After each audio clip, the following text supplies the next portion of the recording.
we're down 5 or whatever it was. Our defensive end makes an unbelievable play on a screenplay, like on the edge. Joe Burrow's trying to throw a screen. He bats it, picks it while like boxing Joe Burrow out. We get the ball back. Like 2 plays later, we throw a touchdown. We're up 1, and we go for 2 to go up 3, and we call the play. Yo, who called that? Was that? No, that was our OC. He's like, no, we're running it. He goes, we're fucking running it. He goes, we're fucking running it. And I was like, all right, let's do it. Like, fuck it. Shoot or shoot. Yo, you were hyped, bro, shoot or what? Shoot. No, that was the most nervous I've ever been. Like, running a route, like, looking for the ball. You've never been on that side. Like, you know what I mean? Like, I don't catch the ball. I'm like, it's so wide open. It was a great play call. It's so wide open. I'm just like, don't drop it, don't drop it, don't drop it, don't drop it. So I go like, I'm like looking for it like this, and I see a corner come. So I'm like, all right, he's gonna fuck me up. So I kind of like turn with it and still catch it. And then like I'm on the ground and I'm like going like this, like I was like, holy shit, it worked. Diamond Strong Podcast, where you come feeling good and you leave feeling great. No. Hold on, let's do it to a beat. Let's do it to a beat. Come on, kid. You know DSP live, baby. That's what I want, bro. Yo, that's exactly what it is. What do we got, bro? What do we got? Where the heck are you? How do you feel? Are we filming? No, we're filming. We've been filming. We're live. How do I feel? Seriously, Michael. About what? Life? Come on, bro. Life in general.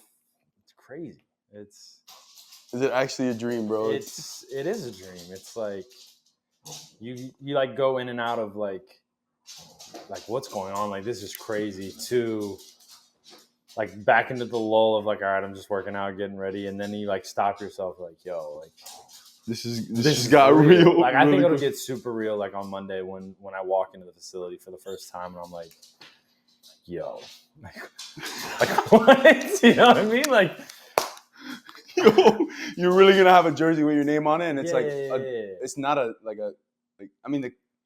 bro. Obviously playing with the Cowboys, the Jets, like that was unbelievable, and then you're like, it's different, bro. It's like when you get into the league for the first time, like all your fandom's like out the window because it's like, what team am I on now? Like who's writing my checks? Yeah, exactly. You know what I mean? And then you get on the Dolphins and you're like all that fandom and stuff just comes rushing back and you're just like, holy cow, bro.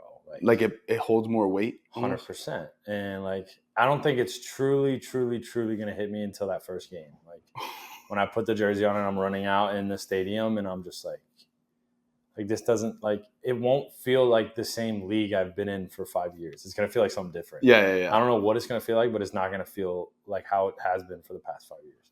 Yo, you technically haven't. When's the last time you played? Like you really played like at home? No, bro, I haven't. I mean, high school. If you want to talk about that, like literally, or maybe like a bowl game in Boca. Like that was the closest thing. You know what I mean? Like in college. But yeah, because last year I had the broken ribs. That's true. The last game, I missed it, bro. That sucked. It sucked. Dude, so if you obviously playing in high school, very limited time, you didn't play a lot of football, but the football you did play, you guys were literally on the campus of where the old training facility was, right? So like, can you tell me about what you used to feel when you would, because you used to practice in it, obviously. Yeah. Like, how did it feel? How did it feel practicing in there when you, like, if you were to put yourself in the high school Mike White, right? Like in Michael's shoes, you know? Right. Yeah, Michael. Dude, that's the crazy part about it is like, I don't know, like you said, like growing up, like even going to school there, like, yeah, I played football. I was on the team, didn't play till my senior year, but like I never felt like a football player. Like I was just a baseball player that also happened to play football too. Like during football season, I was like, I just go play football instead of doing like fall workouts. You know what I mean? But so just thinking back on like, yeah, like when they would have like crowd noise at practice, like we would hear that in class. Like you'd be sitting at your desk and you'd hear whenever they were practicing with crowd noise, you'd hear like the like fake noise. Yeah, fake noise. Yeah, all the time. And like I'll never forget when we had the spring game, we played it in their indoor facility in the bubble. And just like looking back on it, it's like I never thought like, well, this could be me one day. I was just it was like, this is sick. Like this is crazy. Like I can't believe people get to go to work here every day. Like I never thought like, yeah, this is what like I'm gonna work so hard to get here. Like Mm-hmm. it just never crossed my mind. Like I just played football because it was fun. Like I really, truly, like my love growing up was baseball. Loved baseball. Like obsessed with baseball. And like something flipped like my junior year. I kind of got the hang of football, then played my senior year.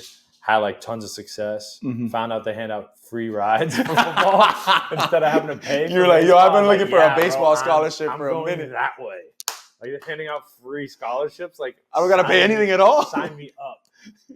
So it's funny, and I tell people all the time, like I still feel like I'm a baseball player playing football. I don't know if that feeling will ever change, but like truly down, like the kid inside of me is always going to be like a little baseball player. Oh my gosh, bro! It really did just. What happened like your junior year? You talked obviously about it, but like what really did happen that year that you were like? I think.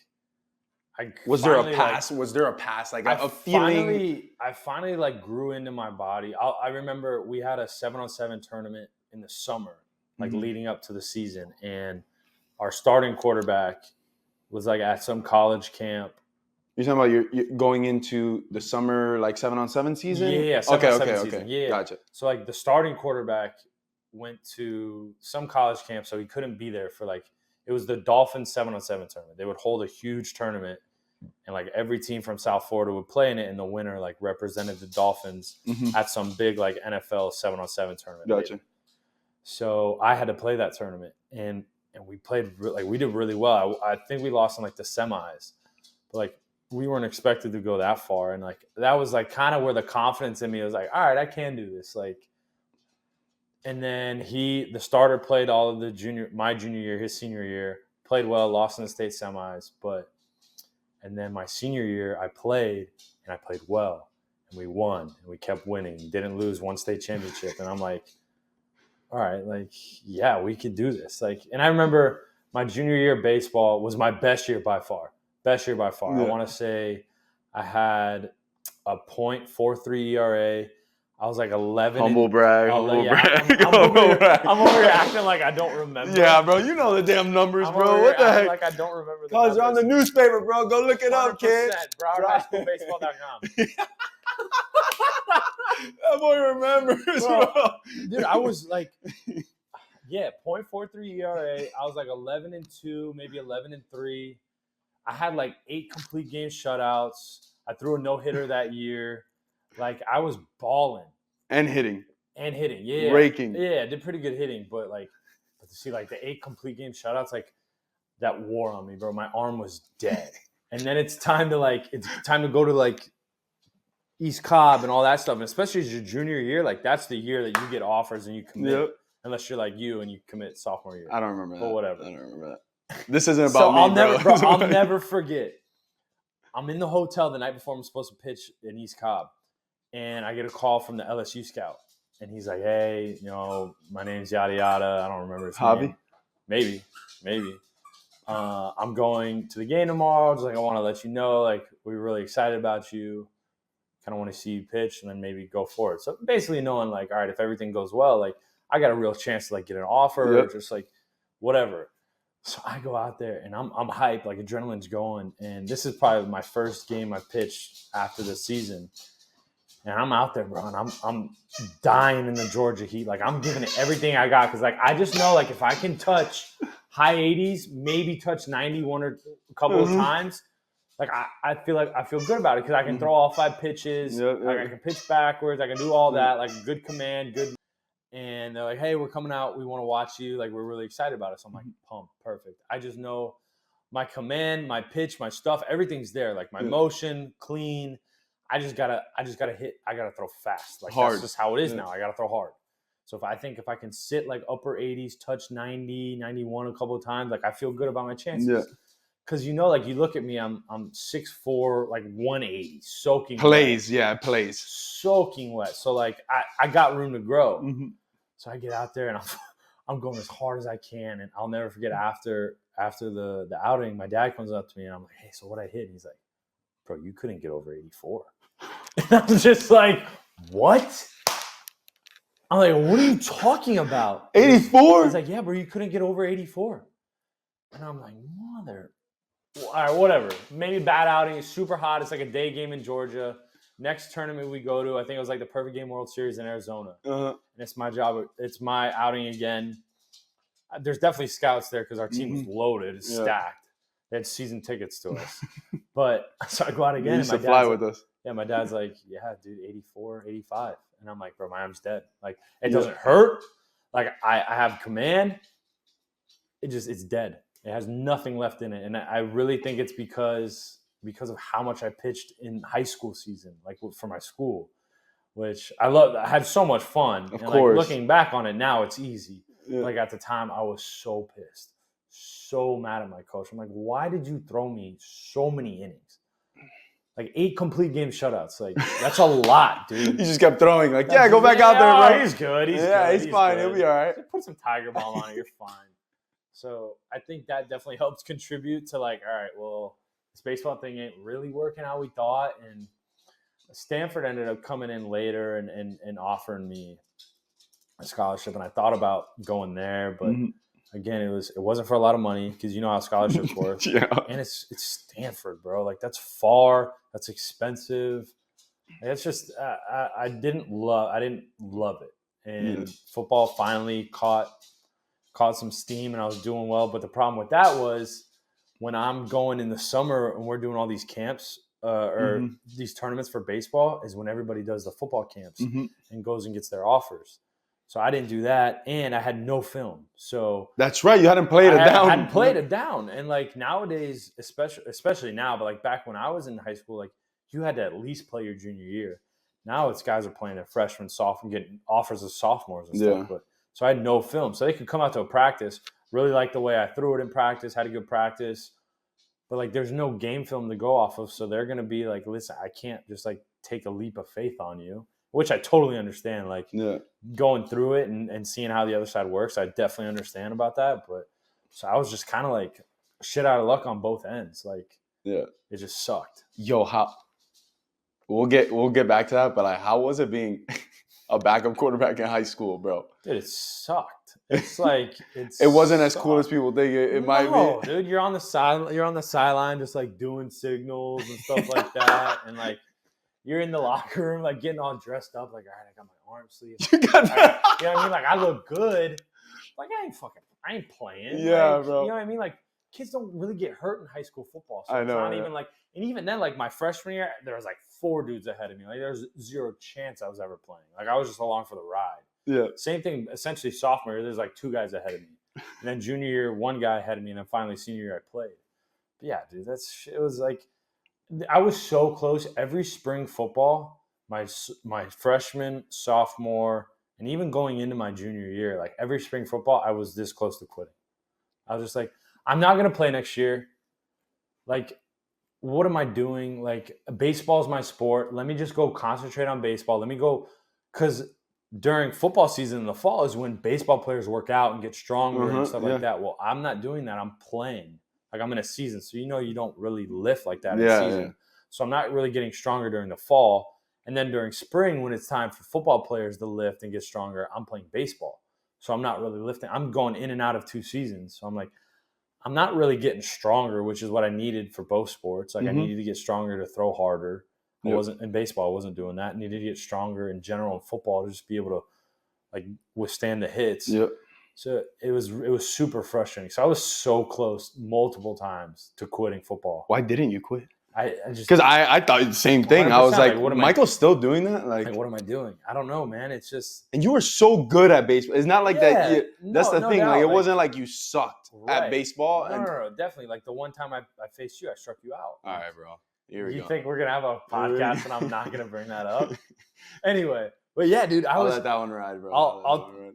I mean, call it God, call it my high school coach not letting me quit, like whatever it was. Like there was a reason I wasn't supposed to quit, and it happened. I mean, yeah, it definitely happened. You know that what way. I mean? But yeah, I'll never forget multiple times sitting in my head coach's office at school, be like, "What am I doing?"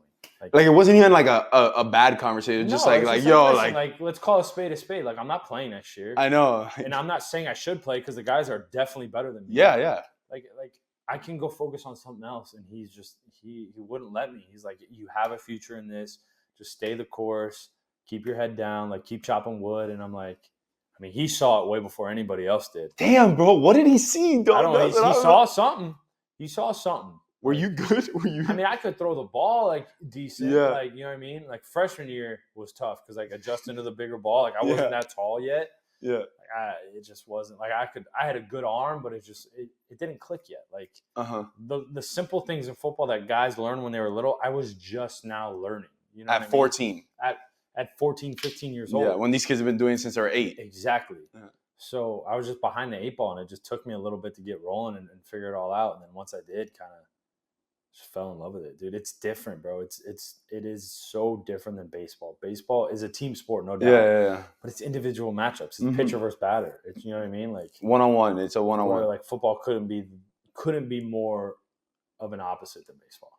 Yeah, like you need every single thing to go right. Like, 100%. I don't care how good your quarterback is. If your offensive line can't block anybody, you're right. You're not winning. I don't care how good your quarterback is. If the receivers aren't catching it or getting open, doesn't matter. It doesn't matter. Yeah. Or vice versa. I don't care how good your receivers are, but if your quarterback can't get them the ball, it doesn't matter. Yeah. You know what I mean?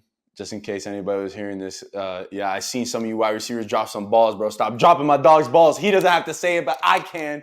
God dang, bro. Let's go. He doesn't get Shoot. it. He doesn't get it. He hit you in the damn mask. Catch the ball, bro. Shoot. He won't say it. I will, though. Dang. Pisses me off. Whatever. What would your dad tell you, bro? Like, what would your dad tell you when you were like, because obviously your dad is a giant sports fan in general, right? Like, he says he was a really good basketball player, but we'll see about all that. We don't. Yeah, to be determined. We could probably still pull up on him. But what would he tell you? What would he tell you when it comes to like, was he okay with you keeping on? Like, yeah, no, he was.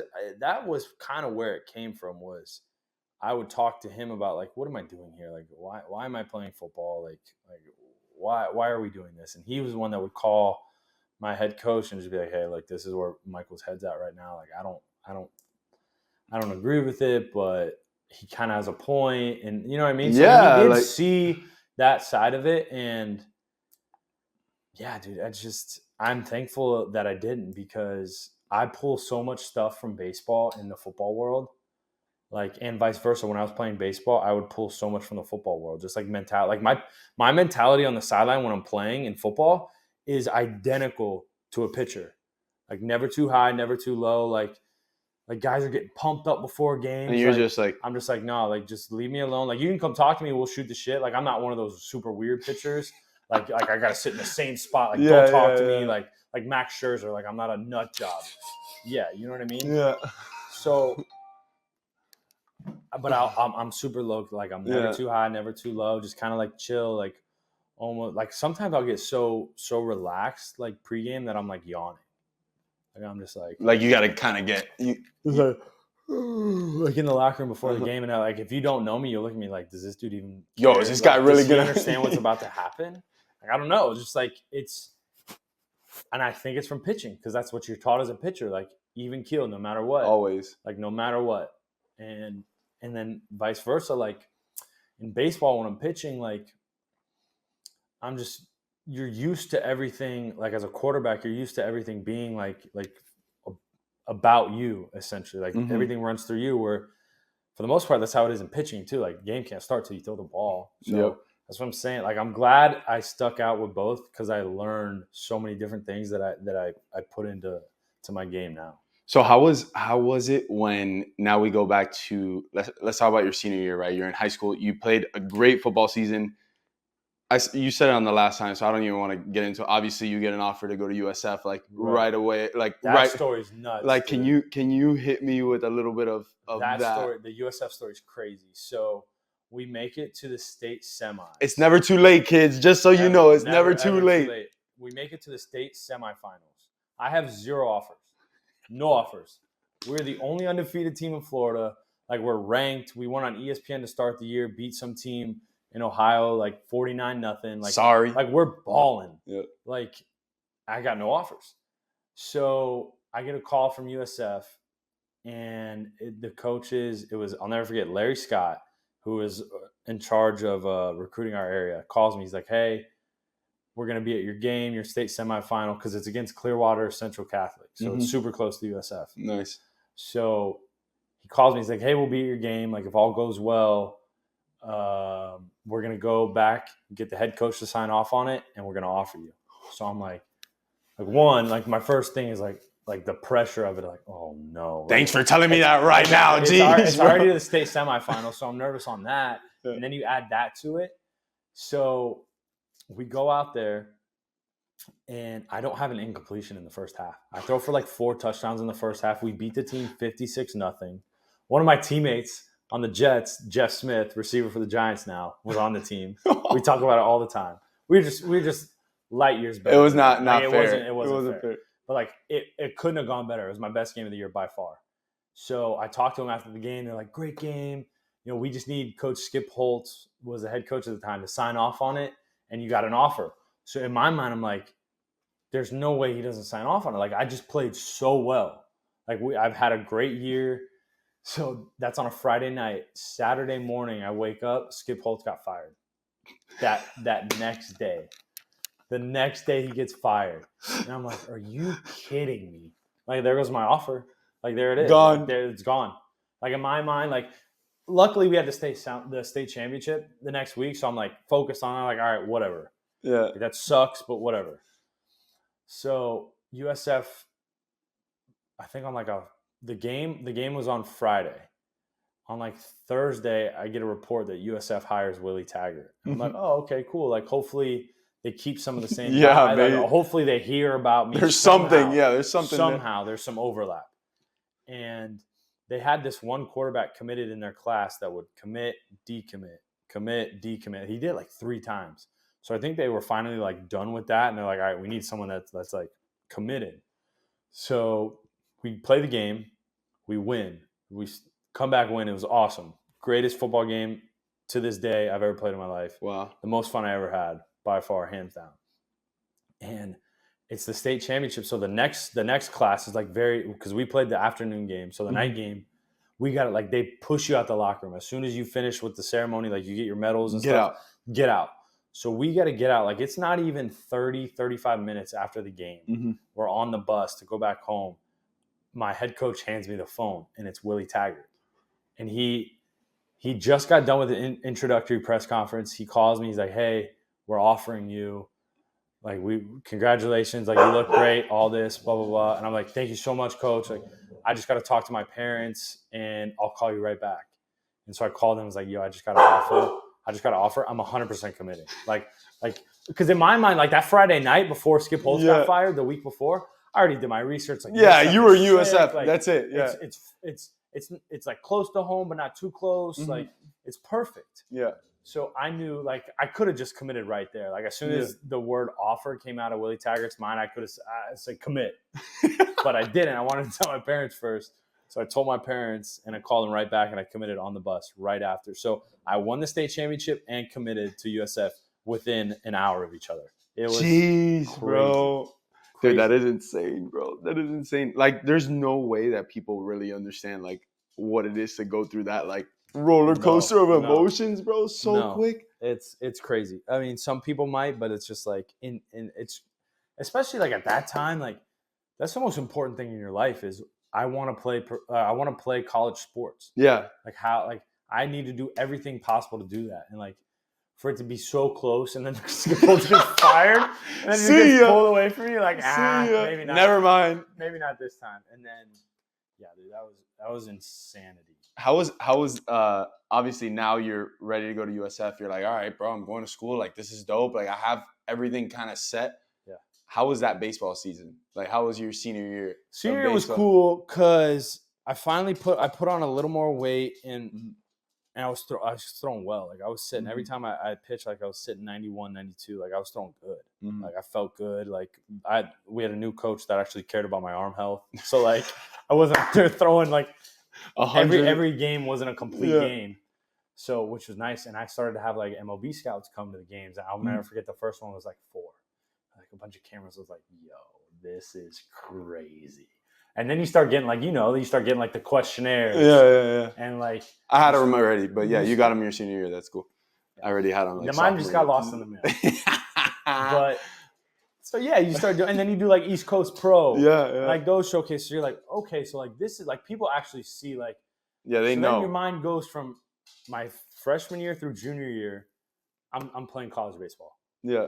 Then shifts to I'm playing college football, and then for the senior baseball season, you're like, wait, can I actually get drafted? I might get paid, bro. Is that for real? And then like, so you do that, so you go through that, and then your mind's just going everywhere. And then I knew I wanted to still play baseball. Mhm. When I committed to USF, Coach Taggart was for me playing baseball. He's like, you can play baseball too. And I talked to the baseball coach. Like, for baseball, like a free arm that they don't have to spend scholarship on. Come on. Like, come on, go throw the Wednesday games. Like, we need a lung relief. Like, I don't want to burn one of my arms. Like, go absolutely. throw. And so we'll get to that story later. Bro. So yeah, the draft thing comes, and I'll never forget the Blue Jays called in like the 14th round, and we're like, yo, what's your number to get to not play football? And I knew like at the time it's like anything outside the top 10 rounds, like they didn't have to pay for your college. If it doesn't work out. And I'm like, I'm not dumb. Like the odds are against me. Like if I go over there, blow up my arm, I'm just not good enough to make it. Like I'm shit out of luck for college. So I'm like, at that point, I'm like, we threw out some crazy number to where it would be stupid for us to turn it down. Yeah. And they didn't want to match it. So I ended up playing football. Oh, bro. Tell me how it felt to get onto campus and like actually say like, yo, and see how football players are treated in college, it's bro. Crazy, dude. Like going on the visit after the season, you go on a visit because I committed without going on a visit. Because like, I was like, I need to snatch this up before they realize. Like, actually, before they know, give it to someone else. So going on the visit was cool, just seeing like all the stuff you get and like the locker room and the facilities and all that. But like actually going and physically, like it's crazy. Like the dorms are like super nice. Everything's obviously paid for. And then like your books they drop off like the books at your locker. So like you don't have to go get books for class. Like you don't have to make your schedule. Like someone makes your schedule for you.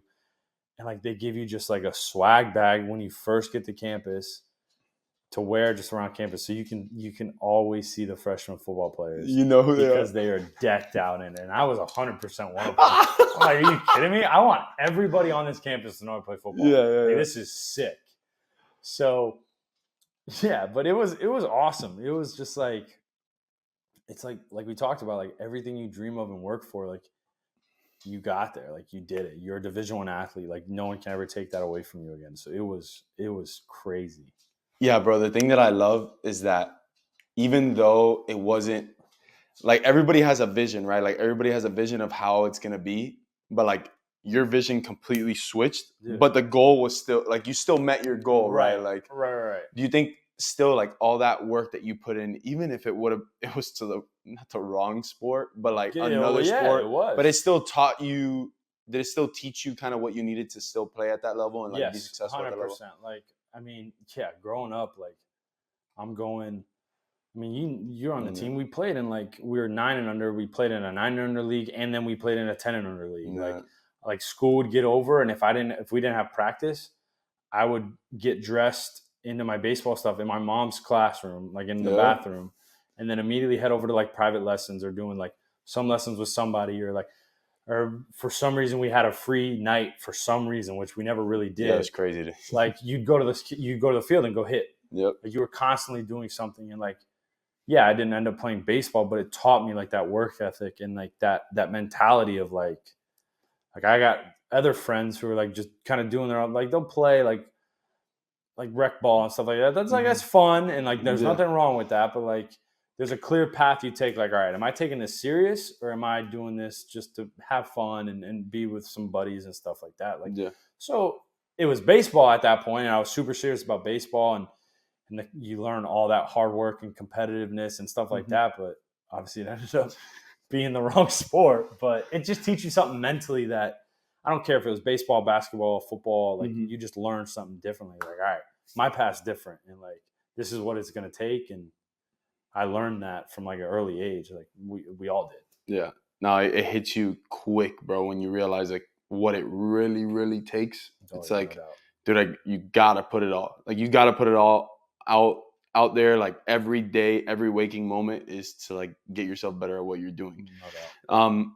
Yo, tell me the first time you got on that field. Like, oh no, bro, tell me the baseball story, bro. All right, That's so what I want to hear. We'll go freshman football season. Yeah, freshman then the football baseball season, and then we story. go to the baseball season. So going into it, like we talked, I had played 12 games of football in my life.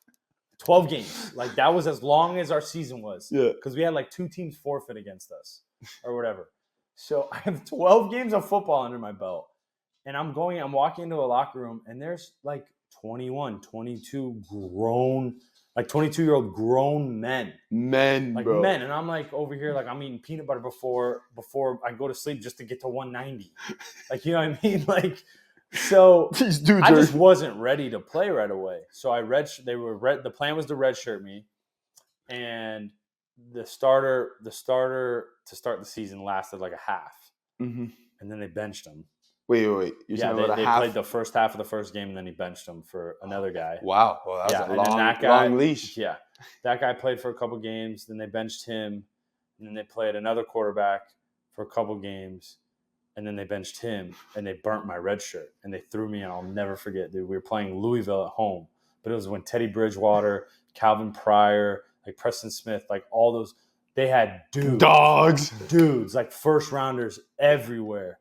And they burned my red shirt against them. Luckily, it was like at the end of the fourth quarter, so I only had to do like 2 drives or something like that. And I want to say both of them were 3 and outs. Thank God. But yeah, so then I played the rest. I think it was like 5 games. And my first game starting was on Thursday night, Halloween night at Houston. And Houston was pretty good. And we got to play in the Texans Stadium, which was cool. But it was like I don't know if the record's still there, but it was like the best debut of a USF quarterback ever. I threw like 3 touchdowns, like over 300 yards. We ended up losing on a bullshit PI call, but whatever. And then so that was like, oh, like I got it. All right, like it's not that much different than high school. Like it's just bigger, faster. Like more people come to the game. But like if you break it down to its nuance, it's not that much different. Well, then we played Memphis, and then we played Cincinnati, and then we played who else? We played UCF. UCF was really good that year, and it did not go well. Like I did not play well. I didn't. Like I said earlier, I wasn't ready for it. Like I was just learning what cover 2 meant. Yo, where did I hear that? Didn't you say that somewhere? I said it somewhere. I think. When I went down to sign with the Dolphins, they asked like what my most embarrassing story was, and it was there you go. Dude, it was like our first meeting ever. I'm a freshman. It's like we got like a sophomore, a junior, another junior, and a senior. It's like all older guys, and we're like going over coverages. And so cover 2 means there's 2 high safeties. Uh-huh. Cover 3 means there's a safety in the middle and then 2 corners in the deep third. So 1, 2, 3. Cover 4, 1, 2, 3, 4. Gotcha. So it's pretty simple. But like I didn't know that. We didn't talk about coverages in high school. I'm not kidding. I just would look at the field and be like, all right, there's 5 guys over there. There's 4 guys over here. I'm gonna work that. Like I'm not kidding. Yeah. You just figured it out. Yeah. Like I don't know. I just did. Whoever looks open, that's what I'm gonna hit, bro. Yeah, 100%. And you know where your best wide receiver is. They're like, I'm gonna light him up right here. Exactly. So I'm like I was blown away. I was like, oh, that's why they call it cover 2. Like that's so easy. Like I was just I don't know what in my head I thought it was, but I was just like, that's what everyone's all hyped up about. Like this is so I didn't even know coverages. So I didn't belong on the field, dude. Like I didn't. I found my way to just play. Like at the end of the game, you just got to be a ball player and like feel space and feel like body language of receiver. You just were a ball player. So that was how my freshman year went. So then, like we talked about earlier, Coach Taggart told me that allegedly Mike didn't mind me playing baseball. And I talked to the coach. The coach even offered to like wheel a portable mound to the football facility and just throw my pens at the facility and just be an extra arm. He wasn't asking me to be their Saturday, their Sunday guy. No. It wasn't even asking me to be their midweek guy. Like, it was just an arm. Sit in the bullpen if I need an inning. To have, yes. Yeah. If I need an inning or one of our starters goes out early and I need long relief, or I just need you to eat up innings. Like, just go do it. I was like, perfect. This is fun. This is awesome. Yeah. I'll get to see what college baseball is like too. Yeah. So I'll never forget. I go to Coach Taggart the first day of practice, first day of like spring practice for the season for baseball. It's like, hey, I really want to go out there and just be with the guys to show them like I'm not some like prima donna football player that played baseball in high school, and the only reason he's out there is because he's the quarterback and everyone wants like I wanted to show him that like I want to be a part of the team, like I want to do this the right way. I just want to be out there for the first practice. I want to field PFPs. I want to shag. Like I want to do the dirty work. Like I just want to show them that like I just want to be a part of a team. Taggart's like, yeah, okay, cool, like no problem. I really don't think he understood what I was saying, but he said, yeah, for sure, go do it. So I go to do it. Like I get dressed. Yeah, I get dressed in the football locker room because it's in the same facility, like their locker room and ours. So I'm like, I just got dressed in my football thing because I just finished football workouts. Mm-hmm. So I get dressed in my stuff. I walk over to the field, like I'm there, like we're warming up a little bit, and they're like taking it easy with my arm because I have like the last time I threw a pitch was like a year ago. So like, there's like this program that I was building up. Like I wasn't even going to be ready to really throw till like midway through the start of the season. Mm-hmm. So I'm out there. We just finished PFPs, and we're doing another pitcher thing, like maybe like flat grounds or something in the outfield. And next thing I know, I see Willie Taggart walk onto the baseball field, and Josh Appel, who you had on, he was there. He can attest to this. He walks onto the field, and he goes, Mike. And I look, I'm like, is that Mike? Like, what? He goes, Mike, get here. I'm like, am I getting pulled off the field like I'm a 6-year-old that like didn't finish their homework before they? He was pissed, so mad. He's like, do you want to be the starting quarterback of University of South Florida, or do you want to be a freaking baseball player? And just like, quarterback, like because I know like that's who like is in charge of my scholarship. I'm like, quarterback. Like at the time, I didn't feel like arguing with him on the field. I'm like, you just said I could like. I'm not doing like I was just everywhere, and he put like I'll never forget. I'm still in my cleats, my baseball pants, like my practice shirt, puts me in his car and he drives me to my dorm. And the whole time he's just like, what do you think it looks like when the starting quarterback is out there messing around with the baseball team and the guys are working out in football? I was like, was this guy a football player? Is he a baseball player? I'm like, I just told you I was going to one practice. Literally told him. One practice. I think what it was is like a bunch of reporters tweeted about it and like kind of blew it up and made it bigger than what it should have been. Oh, gotcha. It caught wind a little bit. Kind of pissed him off a little bit. It looks like his starting quarterback isn't like completely bought in. Gotcha. So yeah, so for a day, for a practice, for about 30 to 45 minutes, I was a baseball player. In college.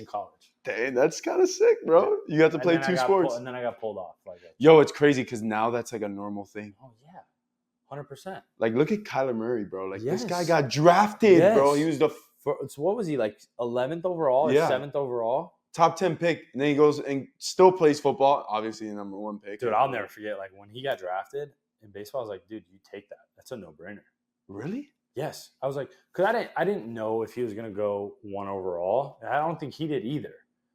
But I'm like, dude, you're 7th overall in baseball. Like, baseball is guaranteed contracts, way more longevity. I don't know, bro. Yeah, looking back on it, it's easy because... Of course, but I remember that time. But he was good, bro. He was good at baseball. I know. He's fast. He was like a 5'2" guy. He's fast. He's strong. I don't know if he hit for power, but like... Dude, you don't see like athletes like that playing baseball. And I'm like, dude, you could play baseball forever, and you're not worried about getting hit. You're not worried about freak. Like, dude, that's how he's like battling back from an ACL, like, which I'm sure he'll be fine and he'll make it back because he's a freak athlete. But like, you're not dealing with that stuff in baseball. That's true. But he obviously made the right call because he got drafted first overall, and he's making way much more money now. Like at the time, I was like, oh, it's a no-brainer. Play football or play baseball. Yeah, bro, that was the most interesting thing that I've ever seen because the guy literally gets drafted, and then while technically he was part of the Oakland A's, he came back to play. Football. I don't understand the baseball stuff as much as you do. It's crazy. No, bro. I honestly don't understand that either but don't like college football players when you're at a certain level, like doesn't he sign like some type of like insurance policy? Like if he gets hurt and he can't play, like so my senior year at WKU, I signed an insurance policy. Yeah, like there's no way that guy didn't have an insurance policy that was worth what he got 100%. in his like the worst case scenario, he was gonna get what he signed for in baseball, right? 100%. Yeah. No So way. There's no way. Yeah. I think it was a shot. I mean, he took it Oh, and he he made the right ran call. with it. He Yeah. made the right call. Yo, bro, it was crazy because you've said it before that he would have been on a bus, bro. Like riding in Miami. That's the crazy part. Like when everybody always asked me, like in college, when I was playing, they would be like, "Hey, are you happy that you chose football over baseball?" And at the time, I was like, "I don't know, like, yeah, I don't know." But then, like when I got to the NFL, and I'm like talking to you guys, like you, Zach, Danny, like talking to everybody that's like going through the bus riding portion of it. Yeah, I'm like, bro, thank God I didn't pick baseball. Like that's crazy to me. Like in football, like when you get drafted, like you made it. Like you're in the league. Yeah, you're there. You're like, there. You guys get drafted, and it's sick. Like I got drafted, but then it's like starting at the bottom. Of the barrel, right to the bottom. And it's crazy. Even to this day, like the way they treat minor league baseball players will forever blow my mind. Yeah, no, it's insane. It's insanity. Yeah, I don't get it. That I really don't understand. Like that I don't understand because I love seeing, and like correct me if I'm wrong, guys that are I love seeing guys in the offseason that get released, that don't have a job at the moment, still working like to get a job, and then all of a sudden get an opportunity to be on the practice squad. Yeah. And like all of a sudden they're making a living. Yes. Like this. No doubt. See, that's another thing. Like you can make a good living off of a practice squad salary in the NFL. Yeah. Like you're not at 21, 22 years old. You're not finding that on the street. No, bro. Like it's like if you don't have a job in the offseason for baseball, if you didn't either get drafted high enough or don't have a job, like you're not doing anything. Or like think about the guys that like don't have a home, like a good family. Oh, bro. Like home to go to. Like can't just go live with their parents or don't have a gym to work out at. Like it's a wrap. That stuff is expensive, bro. You're screwed. Yeah. It's crazy to me. Whereas in football, like even practice squad, like you make enough money to have an apartment, like go work out somewhere, like still be fine. Like it's just it'll forever blow. Yeah. All right, let's get into the NFL, bro. Okay. I guess we skipped a little bit of college, but I want to. All right, let's go to your last year at WKU. Like your junior year, you transferred to WKU, right? Absolutely destroy it. You redshirt junior year, you destroy it. How do you make that decision to stay in school? Like, so did you know that? Is that like, who's telling you that? I know this sounds crazy. So like when I made the decision to transfer USF, it wasn't like I want to go to the NFL. Mm-hmm. Like I know that if I want to go to the NFL, I got to go somewhere and play. Like it wasn't that. It was just I'm not going to play at USF because they changed the offense. Quentin Flowers came in, who was for that offense way better than me. So I'm like, I just want to go play. I want to play. Mm-hmm. It's not like I want to play to make the NFL. I just want to play. So WKU, perfect scenario for me. Perfect scenario. Really good offense, really good receivers, really good coach. We crushed it my junior year. Even after crushing it my junior year, I promise you the NFL wasn't like, oh, I crushed it. Now the NFL is definitely a thing. It was like, yo, that was fun. I want to do it again. Like we won conference championship. We won our bowl game. Like we finished like ranked. It was awesome. I was like, I want to do that again. And then I'll never forget the first time an agent contacted me and was like, hey, are you coming out this year? And I'm like, wait, like I could? Like that's a thing? He's like, oh, yeah, for sure you could. And I was like, wait, what? And that was the first time when the NFL actually creeped into my mind, like, yo, this is like real. Like it clicked a little bit. Like oh, shoot. Like it's right there for the taking. Like it's real. And like it was nuts. And I at the time I was like, dude, I have 1 year of good film. Like there's no way. That's true, bro. You still haven't really played that much. I was like, I haven't played that much. There's no way I can go out this year and someone draft me. Like I'll go undrafted and it just feels stupid. Why wouldn't I just go finish out another year and see if I could get drafted higher? And looking on it, hindsight, I probably it wouldn't have been that stupid because when I came out my senior year, it was the year of 5 first-round quarterbacks. Attaboy. So I paid like it was the most quarterback-loaded draft class there was. Damn. But so looking back, you think you probably would have gotten drafted a little higher? Maybe like the 4th or 3rd. Yeah, whatever. But everything happens for a reason. Yeah. All right. So now we go to your senior year. Yeah. And it's like, yo, it's go time. Like, yeah. Now, did it click already? Like, obviously, it clicked. But it clicked like that summer, like that, yeah, the summer, because I got so many agents hitting me up, like so many people recruit me. I'm like, all right, there's these like big time, big name agents hitting me up. Like, there's got to be a reason for that. Like, they must hear in circles or something. Like, I got a real chance. So like that kind of gave me a lot of confidence going into the year. But it was kind of, that whole thing was stressful too, because you're trying to balance like picking an agent with also still like focusing on playing well. And then you're worried about like getting invited to the Senior Bowl, because that's like the top senior all-star games. You're like, all right, what are the other senior quarterbacks? Like, is this guy going to come out? Is he going to stay? Like, if he stays, that helps me. Like, oh no, this guy came out, great. That's another one. You know what I mean? You start stressing about stuff. And you're doing math. You're doing exactly. And you start losing track of the season. And I definitely had to battle that. Like, that was hard. Yeah. But I mean, we were okay. Like, we were 6-6. Like, it's we definitely weren't as talented as the years prior. Coaching kind of took a toll. Like, our coach my junior year went to Purdue. He's at Louisville now. Like, coaching kind of fell off. It wasn't the greatest, but still made the Senior Bowl. Played really well. Yo, that was dope, bro. I'll never forget that game. That process, like picking an agent, was so stressful. Like, looking back on it, I'm like, why are you being such a little girl about it? Like, I was like, I felt bad. Like there was these 3 agents that I made really, really good relationships with, and I picked my agent now, Joel Siegel, who's with WME, and I knew that was my guy, so it was easy calling him like, yo, I'm going with you. Yeah, let's get it. But then like calling the other 2 guys, like it was Eric Burkhart from Rock Nation and Drew Rosenhaus.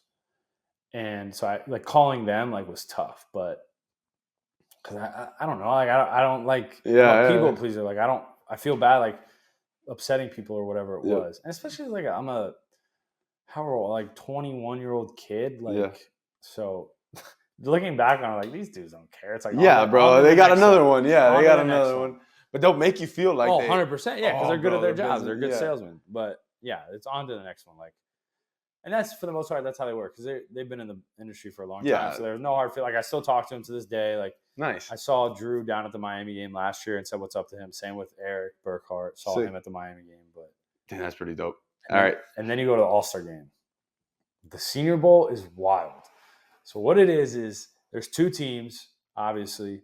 And it's like the teams that finish with the worst record in the NFL that didn't get a new coach. Like, those are your coaches. Oh, so it's like it's an NFL staff. Yeah. It's the whole our year, it was the Broncos versus the Texans, and I was on the Texans. And it was Bill O'Brien was our head coach. So you get into Mobile, Alabama. It's in Mobile, Alabama. There's nothing in Mobile. Oh, I thought it was beautiful there. No, in the summer. You got to go in the summer. But when we went, not beautiful. So I don't think. I mean, I've never been to Mobile, I'm but kidding, bro. I'm all right. I'm about to say, bro. I don't think we're missing anything. No, you're not. Unless you want to go to the Senior Bowl, then that's where you want to go. Good, bro. But so we get there, and it's like you get prepped like weeks before. You get prepped by your agent. Like, obviously you're training, but this is like football. It's not like the combine. So you're like throwing more. You're doing football drills, but you're getting prepped by.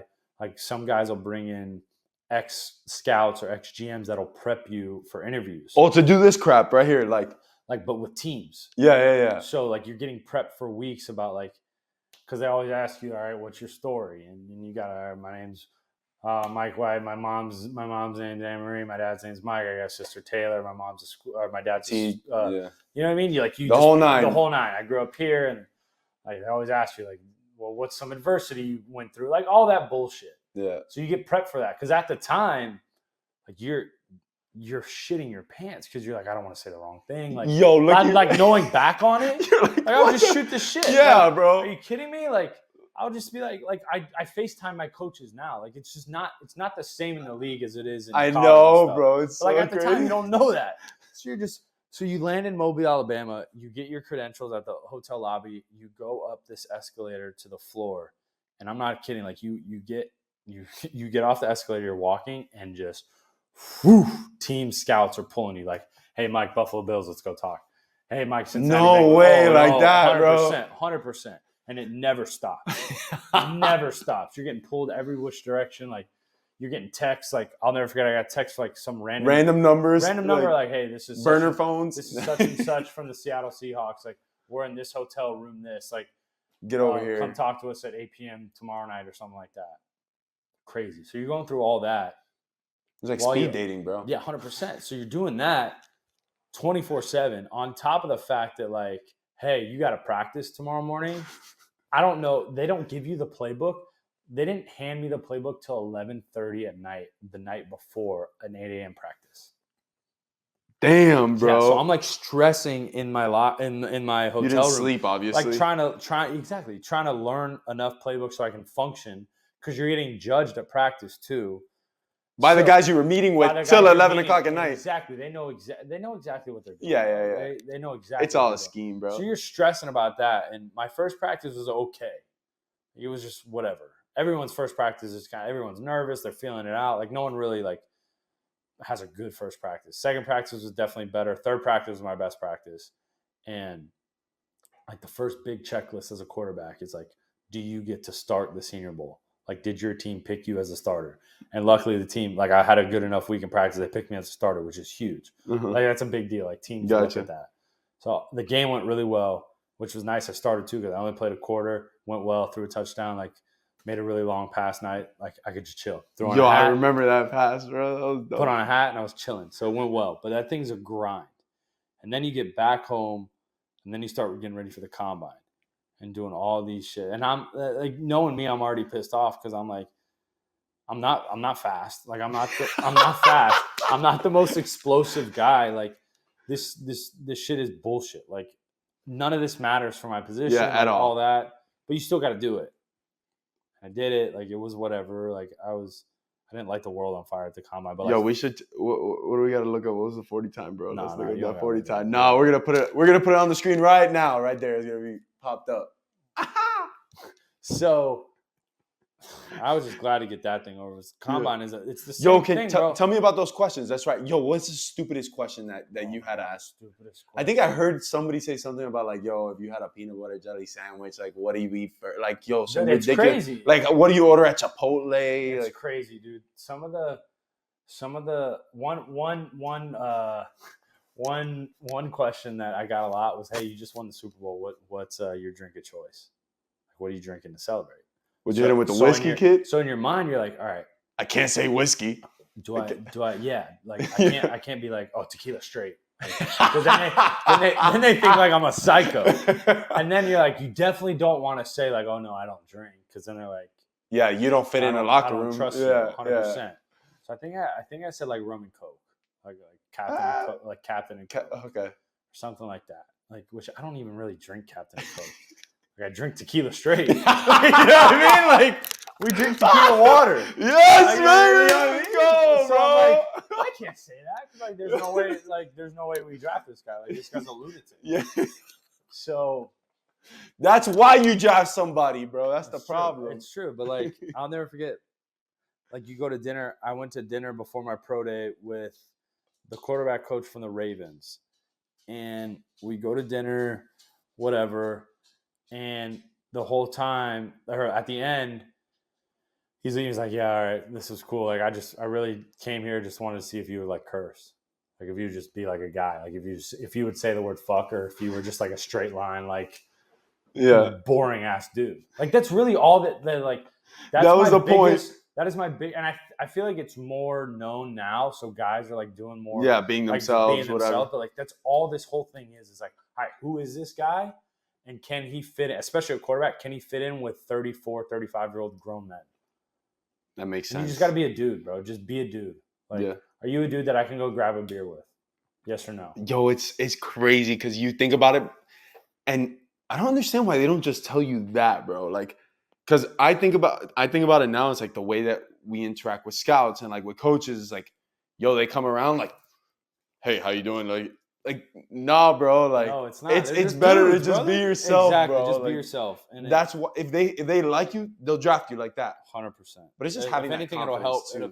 It's the confidence. It's the confidence. It's bro. the unknown of it too. You're just you don't know what's on the other side of that. You can hear that, but like when it's coming down to it and you're doing it for the first time, you're shitting your pants. Of course. Especially when you walk into a room like, so like the combine's at a big hotel.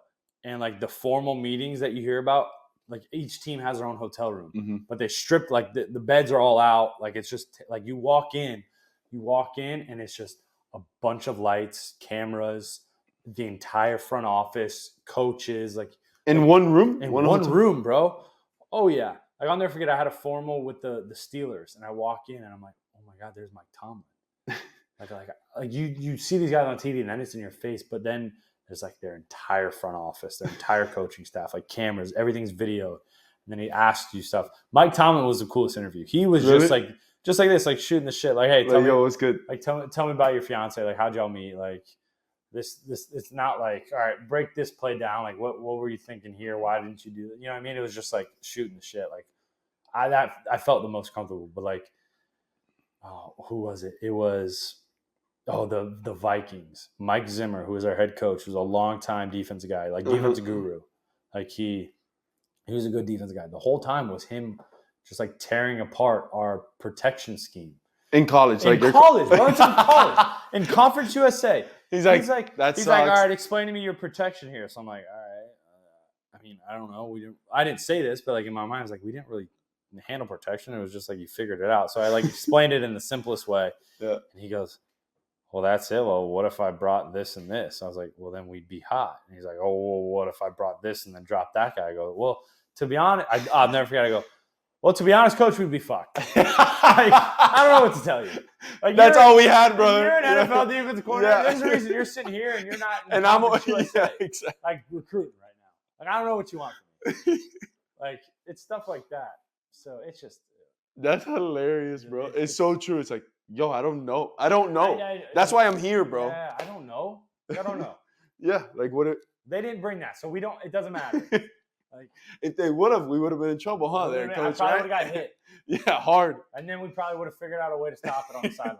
But like that first time, no, I would have got hit hard. Yo, tell me about the suplex, bro. I find that video every once in a while. Yeah, bro, we gotta run that video back. I'm gonna get that video. Bro, what is this? Yeah. I'm gonna get that video. Podcast Podcast or a roast? No, yeah. I'm getting that video. Just put it next to the 40 time. Yeah, I got suplexed, bro. Yo, that's a different type of beast. People don't understand. The best thing about it was a screenplay to the left, and I'm going here, and I got the ball in my right hand, and they were all over it. So the D lineman dropped into it, so the running back was covered, done. Yeah, and the defensive end came free. So I had to dirt it, but like the way the guy was coming, I couldn't do it with my right hand. So I switched it to my left real quick and dirted it with my left hand. So he didn't take the sack, but he got me and boom right in my head. Yeah, bro. That was dangerous, probably, Michael. Yeah. I recommend. I don't know much about football, but you should probably like hit the deck a little quicker on those situations. He had both my arms. It was up to him what I was doing. Yeah, that's true. All right, now we're going. Sorry about that. Bringing that up, it just came up in my head and that was fun. All right, so after all the combine, yada yada, you run the great 40 time. It's a great time. Yeah, fantastic 40 time. Great meetings. Yo, talk about the draft, bro. Like, how did it feel? How was that? The draft was stressful because like talking to my agent. Like what did you think was gonna happen, and then comparing to what happened? I knew I wasn't going in the first round. I in my like deep down, I was like, all right, I'm probably not going in the second day. Like I'm probably gonna be a third day guy. But my agent said, listen, there's a chance you could go late in the second day, like late in the third round. So, all right. Dang, bro, you're watching it. Like, fine, all right, I'll watch it. But like I was watching it, but like I wasn't really like stressed. Like I'm not going. Like. Yeah, I'm just not. Like, there's going to have to be, like, some crazy run on quarterback. Like, something completely unforeseen is probably going to happen, which, for the most part, like, those first 3 rounds are pretty – besides a couple teams you don't really know, like, agents are pretty dialed in that they know what should happen where. So, and then day 3 comes, and I knew, like, going through the process, the Lions told my agent I was labeled a hot 4 on their draft board, meaning like if this dude's in the 4th, we're going to take him. Mm-hmm. But there was another hot 4 that was ahead of me that some guy fell into the 4th, so they took him instead. So in my mind going into day 3, I'm like, all right, if it's the 4th round and the Lions are up, like I'm probably going to, I go should to Detroit, get a call. Yeah. So I'll never forget, like, because like on the broadcast, it's delayed. Yep. So like it says like the Lions are like in 2 picks. So I'm like, all right, this is probably, and my phone never rings. I'm like, what happened? So like the tension just keeps building, bro. And like you got the party at the house, you got everybody there, and I genuinely start to feel bad for like everyone else around. I'm like, damn, they probably feel awkward. Like I still haven't gotten picked yet, but it's still early. It's only the 4th round. Yeah. Like there's still tension, and then finally when I got the call from Dallas, which is crazy because like I didn't meet with Dallas at all during the process. Damn, nothing like, at all, nothing. And I finally got the call. Like my phone's there, and it says Dallas, Texas. I'm like, no way. I'm like, hello? And it's freaking Jerry Jones. He's like, Mike, this is Jerry. How you doing? I'm like, and then I don't even know what I said. But I remember like, yeah, yes, sir. Like, I'm so excited to get to work. Like all that stuff, like the cliche stuff you hear. And then you talk to Jason Garrett. The same thing, like, thank you so much, coach. Like, I'm pumped. And then you talk to the OC. I love you. Yeah. Thank you so much. Like, and then you hang up, bro. I'll never forget this to this day, which I'm sure you'll never forget. Like I hang up and I just like, I fall into my wife's lap and I just like, I lose it, bro. I cry. Yes, I lose bro. it. Yes. I absolutely lose it. Like everyone's cheering around me, bro. And I just lose it. Like I'm getting teary eyed right now because like that is the epitome of like everything we worked for. Oof. Like, you know what I mean? Like, and that just, it was crazy. It was fun. It was a lot of fun. And then you celebrate and then, yeah. And then, yo, next thing you know, you're a professional. Like, all of a sudden it's like, all that, like I'm taking a screenshot of my bank account before that, before the signing bonus hits and after. I'm like, bro, this is the most money I've ever seen in my life. Yo, I did it, bro. Look at this. Crazy. At the time, like looking back, I was like, bro, it wasn't even that much. Like, you know what I mean? Like, yo, looking back, like, damn, bro. There's probably some other dudes. Dude, so when I got drafted, I'll never forget, like, the day, you know, it doesn't hit, obviously, the day you get drafted. But when it did hit, bro, I'm sleeping, and it, like, the clock hit midnight after a game, and I look at my bank account, and I go, oh, my gosh. Like, yo, like, you know what's coming, too. It's not like a secret. 100%. But, like, just because it's actually now in your bank account, you're like, yo, oh this is God, real, bro. This is mine. Like, this is mine. Like, they're not taking it. Ain't nobody taking this from me. It's crazy. All right. So, obviously, you get to Dallas. Great experience. But, like, bro, we've been going for an hour now. Sorry, bro. It's been a little bit. But I want to fast forward a little bit. Obviously, bro, Dallas. Nothing but time. All right, dude. whatever. Fine. Let's hit Dallas. Cut out the bad parts. All right, let's hit Dallas. Because Dallas was. No, Dallas is a crucial part of my journey. That's true. Crucial Let's hit that up. Like, how did it feel getting into that locker room? That process. Tell me how you felt kind of being in that environment and like what type of situation you were in. Obviously. Yeah. So that was crazy because it's the Cowboys. It's America's team. Like it's the elite of the NFL. Like, you know what I mean? So like walking in the locker room and seeing like Dak Prescott, Ezekiel Elliott, Zach Martin, DeMarcus Lawrence, Sean Lee, like perennial guys. Like I grew up watching. Like it's nuts. And so it's really hard to get over that. Like you gotta like the starstruck just crap. The starstruck, and like you gotta get comfortable and realize, like, at least for me, like you belong here. Like there's a reason you're here. Like they didn't, like you're not just like some tryout like guy that they're like, hey, hang out with the team for a day. Like no, they picked you. Like they're paying you to be there. Yeah. So that was hard, but yeah, I mean, I learned so much in Dallas, like especially from Dak.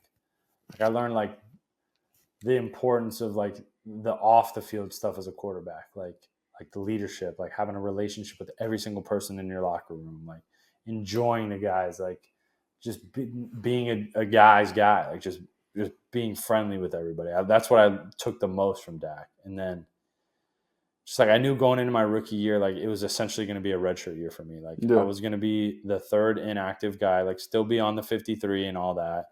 Which, like you talked about, like every game that you see that game check, you're like, bro, what? Like I get 15 more of these? Like, what are you talking about? Like, but I got caught up in that. Like I knew like when I showed up to work, like not a lot was going to be asked of me like during the season because it's all about the starters. Like you get so many limited practice time and reps as it is. Like it's not like everybody gets reps. It's the starters and the scout team. Mm-hmm. It's like even then, like our backup runs the scout team just so he stays in it and he's ready if he needs to play. and I'm the third, so I'm not doing a thing. So I'm just I'm supposed to be sitting there and learning and soaking it up, and I don't know. I just kind of got comfortable with being like kind of coming in, clocking out type thing. And I didn't embrace it like I should have. And then that next camp, I didn't play well. And it's because of that. Like I didn't feel prepared, and I was just stressing 24/7. I was obsessed with it. I was like, we would go to camp practice. We'd have meetings in the morning, practice, meetings at night, and then it was go to your hotel room, go to bed. I was staying up till like 1 a.m, like going over the script for the next day, like making sure I'm on my P's and Q's, like just stressing about it 24/7, bro. To the point where I was just like, it was too much. It was way too much. It hindered my performance. Like I didn't play well at all. Got released. I was out of the league for like the first 2-3 weeks of the year. Like I was just doing the workout circuit, waiting for somebody to get hurt, waiting for that opportunity. And it ended up happening in the Jets. But that's what I'm saying. I learned the most from Dallas on like what it really took from the mental side, like preparing, especially as a backup, because you don't get any reps in the season. Dang, bro. Like at all. And then, yeah, I learned the most out of my time in Dallas. So it's crazy when a situation like that, you from the outside looking in, right? Like you get drafted, you're on the roster, like you're gonna be there because they have something invested in you. They see a future in you. But like even being at the top of the top, like you still in your head kind of got away from it. I got away from it. 100%. Yeah, you got away from it. For lack of a better term, got away from it. I'm like, in my head, I'm like, well, I'm not doing anything this year. Like next year's my year. Like I don't even got to worry about this year. I don't got to worry about this. You know what I mean? Like where dead ass wrong, bro. Dang, bro, that's dead ass nuts. Wrong. And it was the best thing that ever happened to me. Hands down. Getting cut was the best thing, because that's your biggest fear as a professional. Your first time is like, I don't want to get cut. God, I don't want to get cut. And like once you kind of rip that Band-Aid off of getting cut for the first time, it's just like, fuck it. Let's ride. Exactly. And then that's kind of that attitude I went into New York with. I was like, fuck this. Like cut it loose and have fun. Like, getting into you tried the other way of stressing and staying up late and it's like cramming for a big time. I do that every night. Like you tried that way. That shit didn't work for you. Like just go play your game and just be locked in, but like also get away from it. Like you gotta like go play golf, go do something, get away from it, bro. And it ended up like it changed my game. How did it feel walking into that Jets locker room? Like what? Like did it really? That was like my first year when I was on P Squad. That was really hard because I was a drafted guy in Dallas, so I'm like, priority like, in a sense, right? In a sense, like you're still a rookie and you're at the bottom, but like it's different. Whereas like I'm going in there, like I just got cut from Dallas, like I'm on practice squad. I'm kind of feeling like low on the confidence, and luckily like we had a great quarterback room with Sam Darnold, David Fales. Our quarterback coach Dow Loggins was awesome, and kind of like Dow really like helped build my confidence back up and stuff like that. And then I had a really, really good camp the next year, and that's what really took it, because in your mind you're good enough, but like you also got to go out there and prove it to yourself too. So which I did in camp, and then I kind of just kept building from there. So that was what year was that? That was 2018 was my rookie year, so that was 2019. So then now we go to 2020, right? COVID year, yeah. So you're obviously with the Jets, right? Going into the offseason.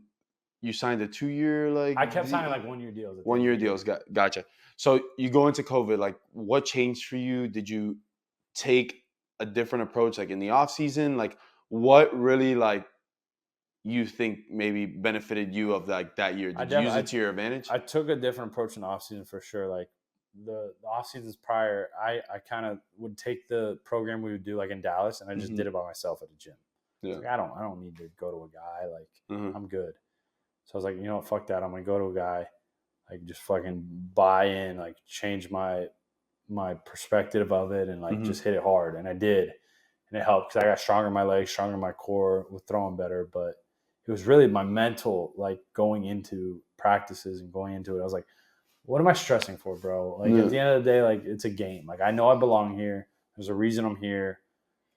Like have fun, enjoy it, cut it loose, just be confident, and wherever the chips fall, they fall. Like that just I had success and build my confidence, had more success and building. Mm-hmm. There's nothing more dangerous than a confident player. You know what I mean? Like there's not. Like clip that. We're clipping that. That's a hard one. There's nothing more dangerous than that. Like, especially at the professional level, like everybody's good, bro. Everybody's good. P squad to Hall of Famer. You know Obviously, what I mean? Yeah, you know what I mean? Everybody is good. Mm-hmm. It's the mental that separates maybe the P squad from Hall of Famer. Like it's the mental. Like if you can get right mentally, like knowing your shit on playbooks and being prepared and all that, then that's what takes like your God-given ability to the next level. Like that's what I struggled with in Dallas. Like my physical and my mental weren't lining up, and I had to get that right in New York, and I did. Yo, all right. So you got it right in New York. Now we're going 2021? 21? Yeah, 2021 when I played for the first time. Oh my gosh. Like, yo, run me through that. What happened? Why? So going in, it's a new staff. So I was already like kind of nervous because my first 2 years in New York was under Gase. And when he got fired, I was like, great. Like, I know how things work. Like, new staff, like, they want to bring their guys in that are familiar with the system. Mm-hmm. Luckily, like, the front office stayed the same, so they liked me and they kept me. So I'm in a battle for the backup. I win that job. So I'm backing up Zach Wilson his rookie year. And I think it was like the 7th game. I can't remember. He goes down in New England, and I go in. And I'll never forget, like, when I see him go down, he's not getting back up and the trainers are out there. And I can see, like, all right, he's out. Like, and it's crazy how quick stuff, because, like, you don't have your helmet on. Like, you're out there, you're just watching it. And all of a sudden, Zach goes down. And I look over here, and, like, equipment guys are running. Boom, here's your helmet. Like, get me a ball, start throwing. Like, the center comes over to get snaps with him. Like, it's like a pit stop in NASCAR. Yeah. It's quick. So what I kind of liked about it was there was no time to think. Yeah. Like, it's just you're going in because the drive's still going. Like, it was a long pass that he got hurt on that we got DPI. So we were down there in the goal line. So it's like as soon as Zach's up and off the field, like, we're rolling. So I had to get ready. Quick. And like pitcher's mentality, bro. Never too high, never too low. So got in the huddle, called the plays. Like, I'd been preparing like I was a starter all week, all season. And it was a run play, pass play. And we threw a touchdown on my very first pass attempt in the NFL. Was a touchdown, which was sick. Sorry about it. But even throughout the whole game, like, we weren't very good that year, so we kind of got blown out. But, like, we were moving the ball well, and we had our ops. Mm-hmm. But, like, even looking back on it, like, watching the film and watching the TV copy, I was like, bro, I look so calm out there. But, like, internally, I'm, like, freaking out. Like, it's my first game. Yeah. You know what I mean? Like, and I'll never forget, like, how calm I was. Like, you know, I looked so calm because I knew, like, mentally, I was in the right headspace. Uh-huh. Like, I was unlike Dallas, like, I'd prepared every week like I was a starter. I didn't just like, I'm the backup, I'm chilling, I don't have to do anything. Like, I had to take my scout team reps here and there. But no, you got to stay ready, because I knew especially as a backup, and if you're not a highly drafted guy, like, you get your shot, and if you don't play well, you're out. You're labeled as he can't do it. He's out. So I knew, like, when that time came that I had to play, like, I had to be ready, because that was my shot to, like, further along my career. Yeah. So, and then the next game was Cincy. And that was crazy. Yo, so now run me through the week though. Like, that, like, I want to know now. Obviously, you did pretty good against New England. Good enough, right? Like, you held your own. No one, especially, like, no one expects, like, a backup to come in, like mid-game to, like, go win the game. You did it like the roof didn't fall off, right? Right, like, exactly. You could tell, like, we were moving the ball. It wasn't just like a dumpster fire. There was a good damn quarterback in there to do his job. Right. Like, so then we find out that Zach's going to be out for a couple weeks. And I'm just like, oh shit. Like, all right, like, this is it. Like, this is my right here. And then, of course, like, me thinking at the time, we have Cincinnati next, and they're like 7-2, bro. They're rolling. And I'm like, great. Like, why can't I get like not? Let me get something light, bro. Let me get something. Like, all right, whatever. Like, all right, got over that, because, like, we go into the first day of install. Like, on Wednesday, we install, like, our first and second down plays. And, like, just before the coaches will give you a this is what they say, that football's rigged, right? Don't you guys have this is where the script. That's right, the script. Sorry.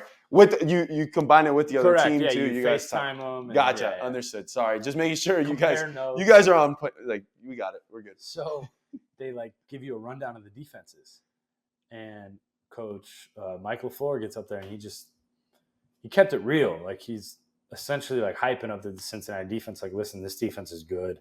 They're playing well. It's their third year in the system. You can tell they're playing together as a unit. Like, gives you all the statistics and analytics, and I'm just sitting there like, okay. Give me something positive here, right. Coach. Come on, yeah, brother. like, come I really got to get like, in there. Yeah. So, I don't know. And so you have your whole week leading up to it. And like I talked about earlier with Dak, that I learned from Dak, like you got to have a relationship with everybody on the team, no matter what, offense, defense, special teams. So I'd done a good job of that. Like, especially being in New York for 2 years prior, like I was familiar with a lot of guys. So like I stepped into that huddle and like I had the respect from the other guys and I could command it in my own way. Like I wasn't like getting in the huddle like, listen here, motherfuckers. Like, you know what I mean? Like that's not me. Yeah, that's not you. You know what I mean? It's just like cracking jokes here and there, just like super cool, calm, like trying to keep everybody like just relaxed, especially like when the starting quarterback's out, like everybody's kind of high anxiety. Like you just want to keep everybody calm. So we had good weeks of practice. And then our best receiver, Corey Davis, it's a Thursday practice. And he gets hurt during routes on air. And I'm like, oh my God. Like just and there was like, all right, there's still a chance he might go Sunday. And the whole time I'm like asking him, like, hey, how you feeling? Like really like, bro, I need you. Come on. Yeah, come on, bro. My first start. Yeah, man. dude, like, I need you out there.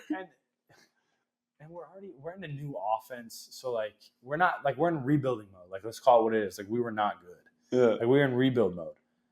So I'm panicking. So we get to the game.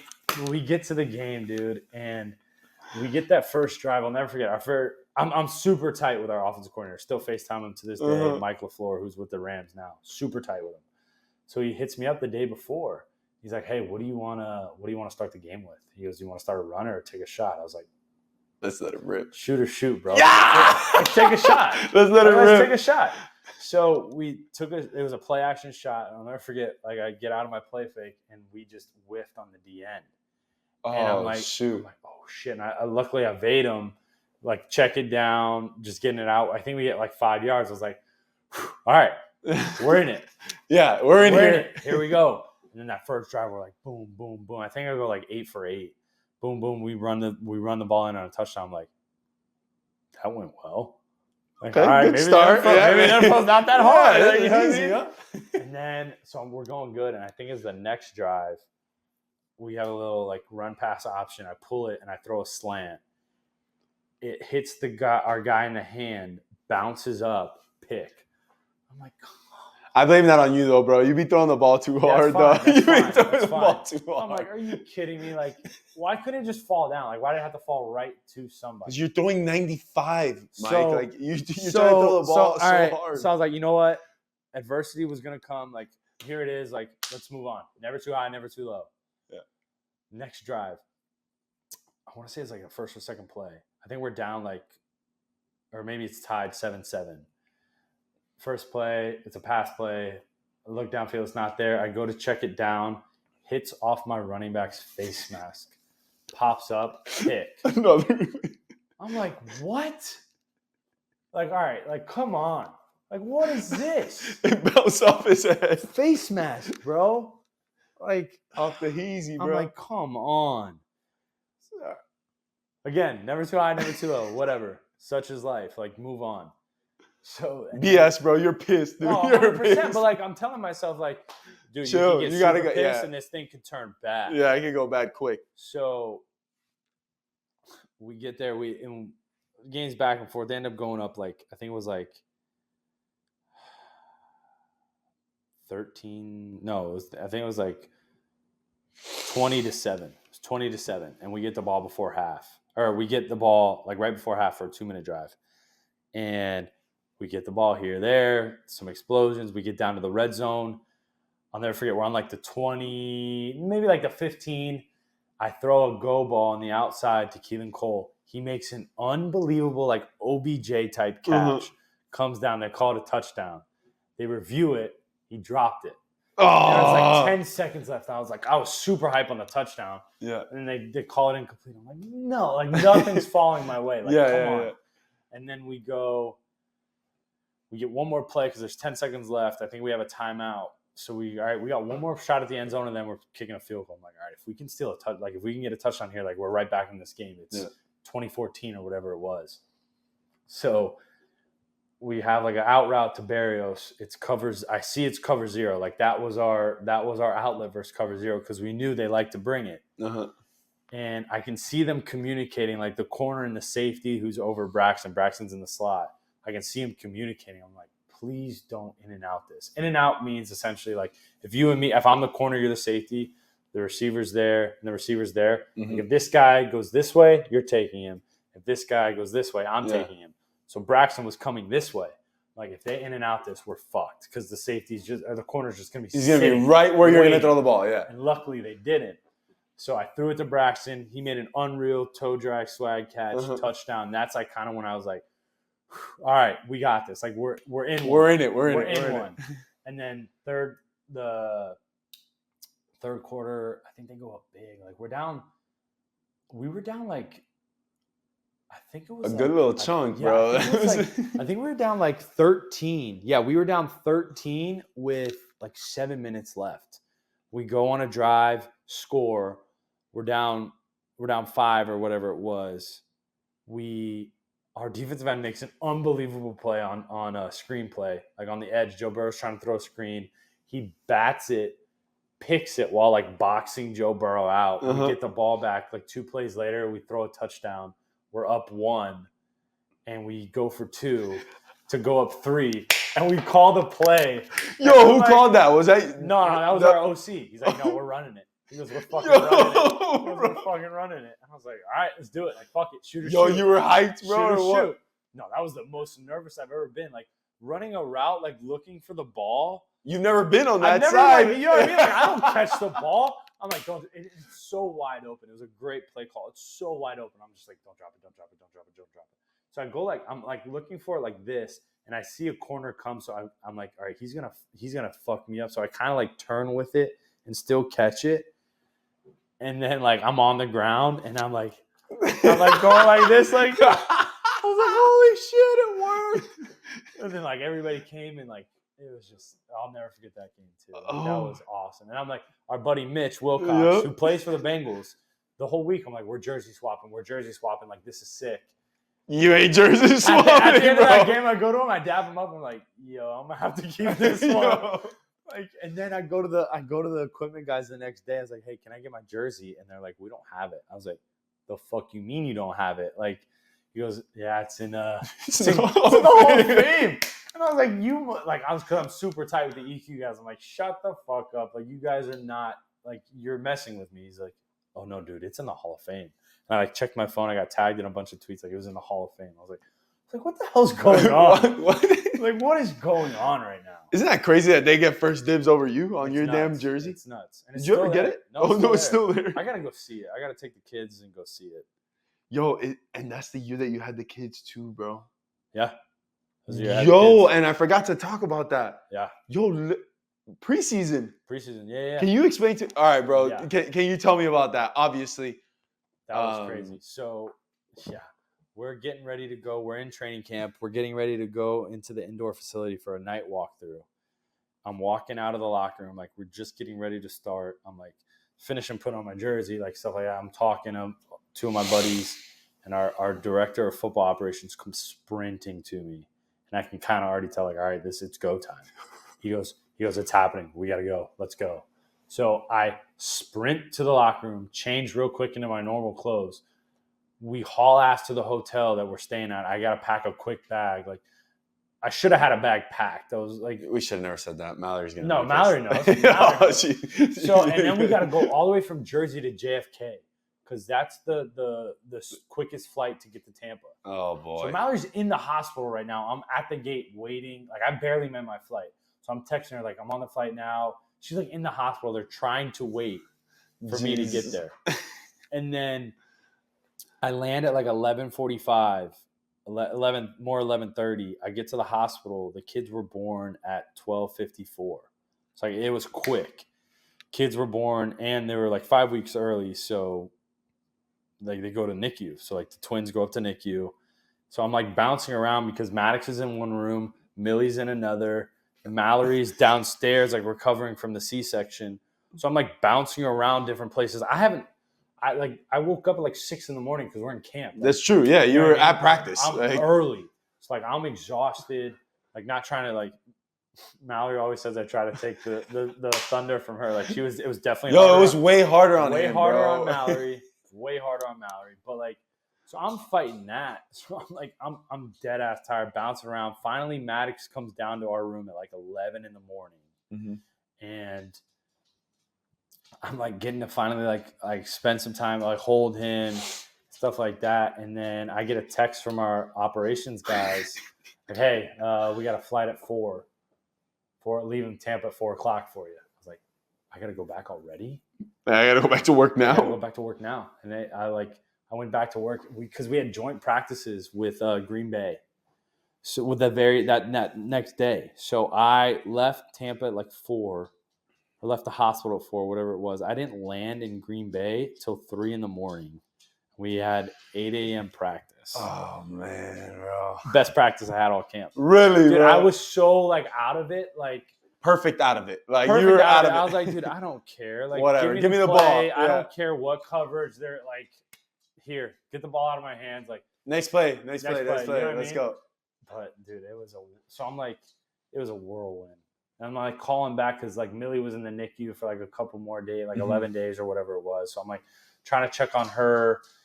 And I check on Mallory, see how she's doing, but also like focus on like camp and winning the backup battle. Like it was crazy. Dude, people don't realize that it's a real human being out there. Like, yeah, like having to like, you really had to like deal with that. The same things that like that, bro. But then that's also a testament to like, I think that can help like normal people. Like, bro, when you go through issues and people go through issues in life, like, yo, it could be a lot worse. It could be bro. way worse. Like it could be a lot worse. Like things could be happening at such a larger scale, no bro. Doubt. Like no doubt. I mean, all right, so you have the kids.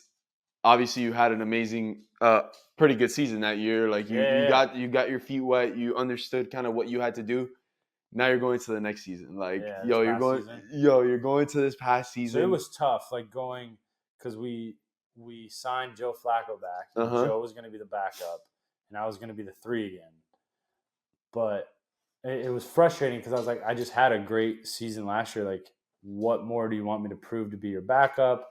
Whatever. They like Joe. Joe was great for the room. I love Joe. Yeah. Joe's been the best dude I've met in the process in a long time. Like he's been, I still talk to him to this day, but it was annoying. I was like now I got to go be the 3 again. Like I'm still going to be, I know I'm going to be on active because they're paying me good money, but I'm going to be inactive on game days. Like there's no chance for me to play again. Like I need 2 guys to get hurt now.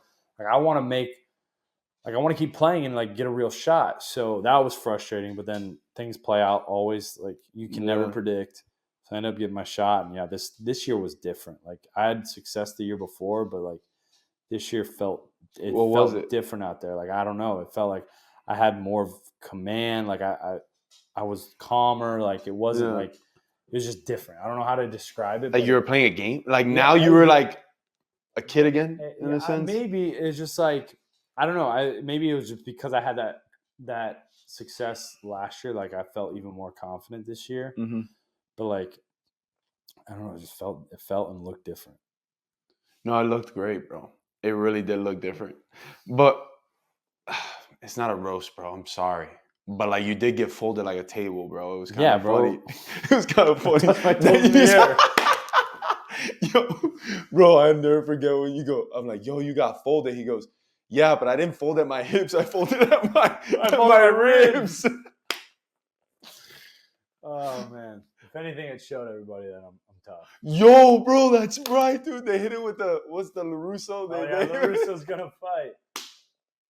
Yeah, that's crazy. I didn't even think about it. Like you just wanted to play, right? I just wanted to play. I was like, I took the X-rays. They came back fine because like the rib fractures, like you could only pick it up in a CAT scan. So like X-rays couldn't. We're in the middle of it right now. I love you. Yeah, I love you. Bye. Sheesh, I'm Love you. Bye. She got you on a tight leash. Oh, bro, don't play. Pull out your phone right now. Pull it out. Pull it out. How many you got? How many? Just say the number, Michael. You can see Just it. one. Huh. Just one. I'm 1 too, bro. Don't play with me. And we're not cutting that out too. Ha. What are we talking about? The ribs. Yeah, bro. I actually broke one rib the week prior against the Vikings. Oh shit. But it was just one, so it didn't really hurt. Mm-hmm. So yeah, it's just one rib. It didn't hurt that bad. Yeah. So going into it, I took a couple pills for that. Mm-hmm. So I had that in my system, and then I get hit. The first time I got hit from Ed Oliver on the ball to Elijah Moore, I lost my wind. I couldn't. So that's why I came back 2 plays later, because I finally I had to go through concussion protocol, cleared that, and I went back out. But then that one from Milano, I was like, all right, I felt you know what I mean? Yeah. Especially hitting the ground. I was like, no, I don't know what you mean. Thank God. But So, yeah. I'm good. So I was like, all right, that might not be good. So we went and got x-rays. Everything came back clear. I was like, all right, well, maybe it was just cartilage, or I don't know. Yeah, Maybe, whatever. I don't know. I was like, I want to go out there. If I can throw, and if I feel confident in how I can throw, I'm going to go play. So I went out there. I threw. I was like, I mean, it doesn't feel great, but I can get it. I can get it done. So I went out and played. I just didn't think anything of it. And the game finishes. I mean, we had that game too. Yes, bro. Anyway, we finished. We're walking. So in Buffalo, everybody walks up the same tunnel. So we're walking up, and one of our director of operation ladies walks out, and she has my backpack full of my stuff and the clothes I wore there and all this. I'm like, I'm going to the locker room. What is this? Yeah, chill out. And then so our head team doc comes over. He's like, hey, Mike, so actually we're going to send you to the hospital just to get a CAT scan to make sure all the internal things are good so you can fly. And all I hear is hospital and CAT scan. I'm like, whoa, what? What's going on? I feel I'm walking hurts, right now. I'm fine. I yeah. just finished the game. It's strictly precautionary. I'm like, all right, whatever, fine. And then an ambulance pulls up, and they want me to get in an ambulance. They want me to get in the back of an ambulance. And I'm like, what is going on? What? And they're like, you're just going to get there faster. We'll feel more comfortable if you're in it. And I'm like, all right, whatever. But I'm not laying in the freaking stretcher. Yeah, put me on the seat, bro. I'm just sitting on the seat. So the whole time I'm FaceTiming Mallory, and she was actually pretty good about it. With me, she was like, how you feeling? She wasn't freaking out. Yeah. Because they do a good job. When you get hurt, our director of player engagement, we'll call hitting up your wife and stuff, hey, he's fine. He's just doing this. He's going back out there. And now Mallory's like, he's going back out there. So. Dude, I loved, obviously Savannah is talking to Mallory, and we know that you're okay. But on Twitter, bro, yo, it sounds like you're dead. Yeah. They killed you on Twitter. It looked like. Well, no, you almost died on the field. For real. That was for real. That wasn't fake. But then the tweets, bro, it's yo, this guy's going in the hospital, to the hospital. Oh, yeah. No, they made it sound way worse. Way worse. I'm like, bro, I'm pretty sure he's okay. Yeah. And then I got the CAT scan. I'm feeling fine. Because I had bruised ribs before, and it hurt, bro. I couldn't get up. And at the time, it felt fine. I'm I'm getting out of the stretcher, or out of the ambulance. I feel fine. They make me lay on a table for the CAT scan. I'm getting up. I'm all right, that feels fine. I'm good.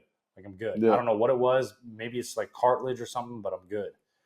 And then the doctor comes in and is like, yeah, so you got 5 rib fractures. I'm like, what? Yeah, 3 in a row here, 2 here. Yeah. I'm like, what the hell? You got banged up, cuz. And then I'm like, all right, well, whatever. People play through broken ribs all the time. I'm fine. And then the team doc, I get to the plane, and the team doc's meeting on the plane. They're like, hey, so it looks like there's 3 in a row.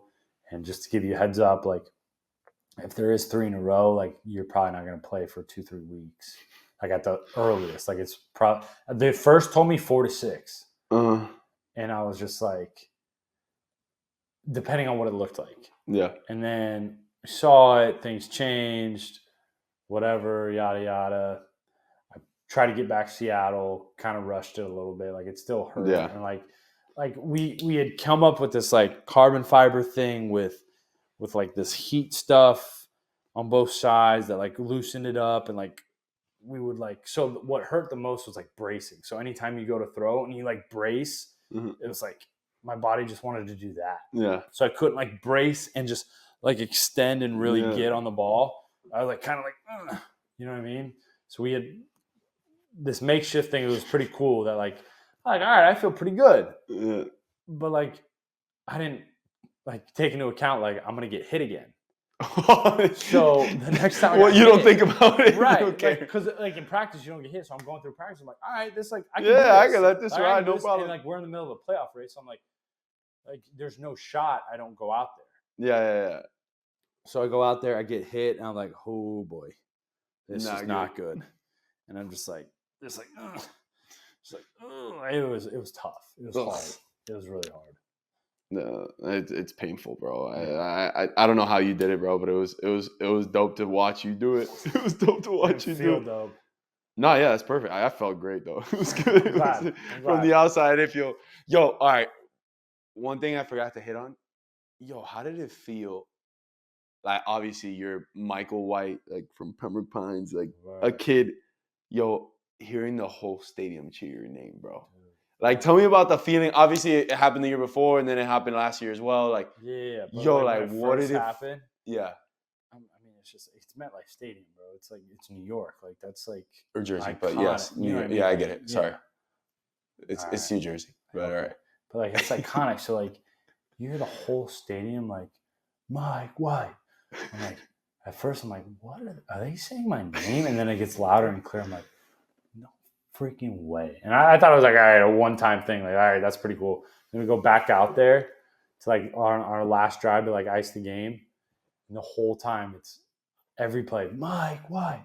I'm like, bro. Yo, they're yelling my name. And my wife got videos of it, which is pretty cool. But like, after the game, like I did all the interviews, all that stuff, like celebrated with the guys in the locker room and in the parking lot where we all park. And I finally, it's all over. Like I talked to my family, like who came, and we get in our car.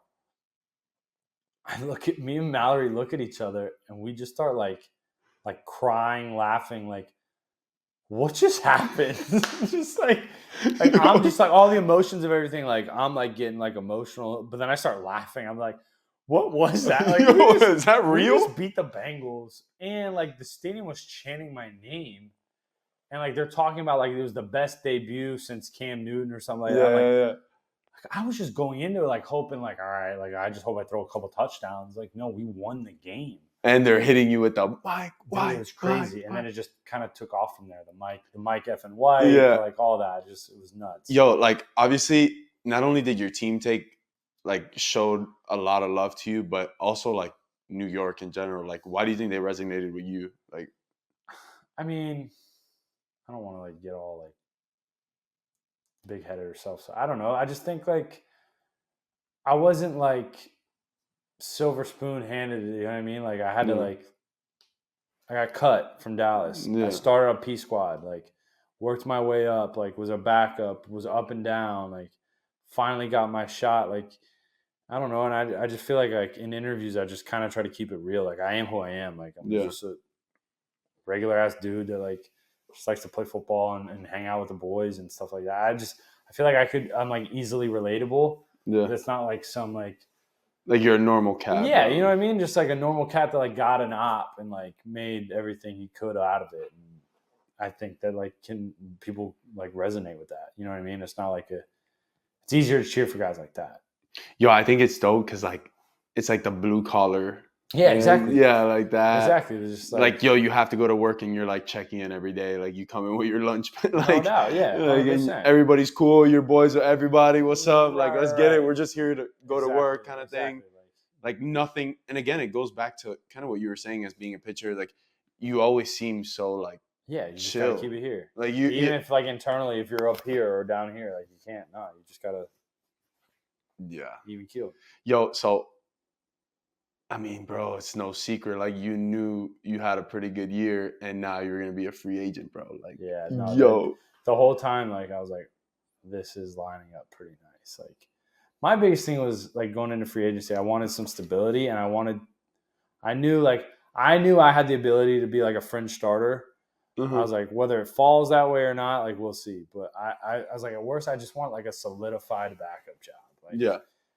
just 'cause I feel like with my play, I've earned that. Like, and so it's fun. Like with Mallory, like we go through like at the start of the offseason, like, all right, these teams are probably gonna need a backup. Like, all right, who's this offense coordinator? Like, what offense do they run? Like, who's like, did they draft it? Like, you go through all the roster gymnastics of it. You're like, all right, so these places are probably going to need a backup. But then you wait for like the quarterback carousel to stop and see where guys end up and where coordinators get hired and fired and who brings in their guy and who's probably going to draft a guy, like all that stuff. Like after it all was done, I was like, dude, Miami's like number one spot for me. Like I think that's the best opportunity. Like it's the same offense. They're a super talented team. Obviously going back home, being super close to Tampa, like it all felt so perfect. Yeah. And like the fact that it came like into fruition and happened was nuts, like gnarly. Yo, you're a Miami Dolphin, bro. It's crazy. It's nuts. Yo, and you're getting paid, coach. Yo, my dog Rich, bro. Just in case y'all was wondering, my dog Rich ain't go to Miami. No. Sorry about it. I ain't getting you no tickets. Don't hit me up. Ain't nobody getting tickets. Sorry. Sorry, I just had to get that out. But dude, it's unbelievable, man. It is. It's unbelievable. Like if you were to look back now and like the same kid playing at U school, bro, like that's what I'm saying. Like, it's would you have crazy. thought like this is where you would be? No, dude. We tell people all the time, like, if you would have told me at like honestly anywhere from age 16 and younger, okay, you're gonna go play in the NFL, I'd be like, no, like, you're nuts. You're tripping. You're nuts. Oh man, what are you most excited about actually getting down there and playing? Like, what do you think is gonna be? Most excited about. I don't know. I'm super excited to get to like know the guys and like get to know everybody because we play them twice a year because they're in the same division when I was in New York, and it does seem like a super close knit group. So like young talented guys, like so like just being a part of that and kind of like trying to help any way possible to win. Like whatever it takes to help Tua, whatever it takes to help win and like make a real playoff run. And like I haven't been in the playoffs since my rookie year. Like so like whatever it takes. Like that's what I'm most excited about is like getting to know everybody, like hopefully also being a part of that tight knit group and like all working towards the same goal and like making a serious run at this because the team is super talented. Nasty. The team is very good, and it's your wide receivers a little slow, but I think they have potential. I think if I ran a lap around the field and Tyreek Hill or Jalen Waddle ran the same lap, like they would finish 2 laps before I finish one. I seriously think that. If you ran as fast as possible, because maybe they could do 3, bro. They might be able to do 3. Like 100%. Like 150%. Dude, that is gonna be sick, bro. It is gonna be cool. I'm looking forward to it. Oh man. And bro, the facilities down there. They have a new spot, right? New spot. Where is it? Right next to the stadium. Oh, really? Yeah, in Miami Gardens. Yo, and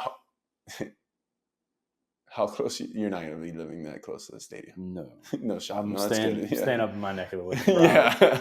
Broward. Staying in Broward. Yeah. Shout out Broward. Damn, bro. Yeah, it's gonna be insane. It's absolutely. Yo, Hard Rock is sick too. Hard Rock's dope. It doesn't even look like the same stadium. No. Like I can't even believe they kept the same like shell structure. Yeah, it's crazy. Oh, bro. I mean, the F1 thing down there. It's just different. It's just different down there. Different lifestyle, bro. Do you think it's good though that you already know that lifestyle? That nothing, you don't get like nothing. The only thing that's going to be new to me is just like the team and stuff, like everything, like living there, like going up to New Jersey for the first time, like everything was new. I had to find all right, what grocery store am I going to, like our favorite barbershop, everything, everything. Like no, everything down there, like I already know. I grew up down there. Literally going like, home. I'm going home. Like I'm going back home. So like that like the off the field part of it is really nice. So it won't take me time to like feel comfortable in that aspect. It'll just be straight football stuff that I just got to get comfortable with. All right, so I've asked you this a bunch of times, and now we're getting closer to when that check clears. Like, yo, what's the first purchase, bro? What's the first purchase, kid? Dude, I don't know, man. Like, I mean, I bought a new car, so Yeah, bro. Honestly, are you serious, bro? Honestly, honestly, it'll probably be something with the house we're building. It'll That's true, probably be dude. something cool with the house. Like maybe like I don't know. We'll see. Something sick. Like something Maybe a room for his boy.